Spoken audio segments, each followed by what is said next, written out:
Hey guys, so somebody asked me how I made this backflip 12 frames per second. So I'm gonna go through and show you guys how I did it.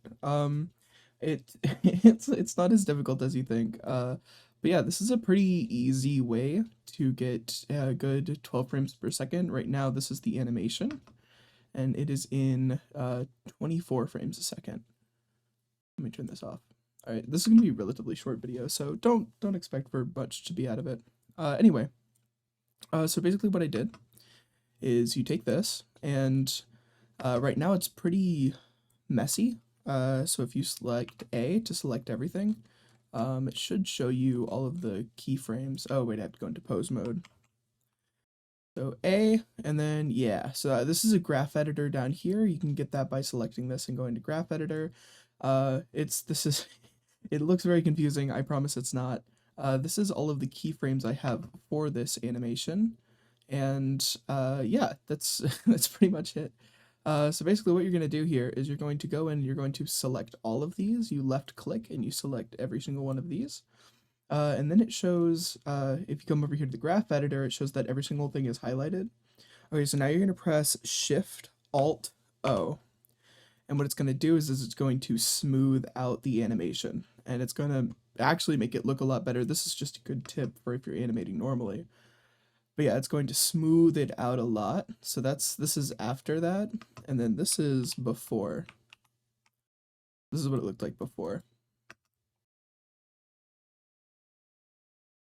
Yeah, so Shift Alt O does does pretty good, does pretty cool.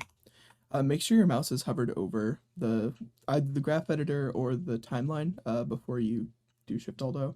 Anyway, so now that you have this, which is pretty awesome, you can go through and you can select each. You can select every other one of these. Make sure you're holding Shift whenever you're pressing that. That way, it doesn't. I suggest starting on the second one. Make sure you're holding Shift so it continuously selects them. And just go through and select every other one until you have all of them selected. Okay, so now that I have every other one selected, I'm going to press the delete button and I'm going to delete all of them. And this is going to leave your animation pretty much the same as it was before via interpolation, which is what the computer automatically does.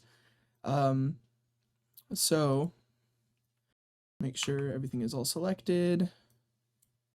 That one didn't delete. Let me delete it. There we go. Okay. Now you're going to highlight every single one of these, and then, which is again left click, drag, it'll open up this box, and then you select all of these. And then you can do press T, and T will pull up this little menu, and then you change it to constant. And then what constant does is it basically takes one frame directly to the next frame. So it's going to hold that frame for the entirety instead of interpolate it, which is really perfect, and that's how you get the 12 frames per second. I used this twice now, so I don't know, I'll probably find a way to clean it up and make it look a lot nicer later on. But right now, this is kind of what I have, and I really like the way this looks. So yeah, thank you guys so much for watching. I appreciate it. I hope this answered your question to the person who was asking. If you have any more questions, be sure to ask in the comments and I will answer them. All right, thank you guys so much for watching. See you later. Bye.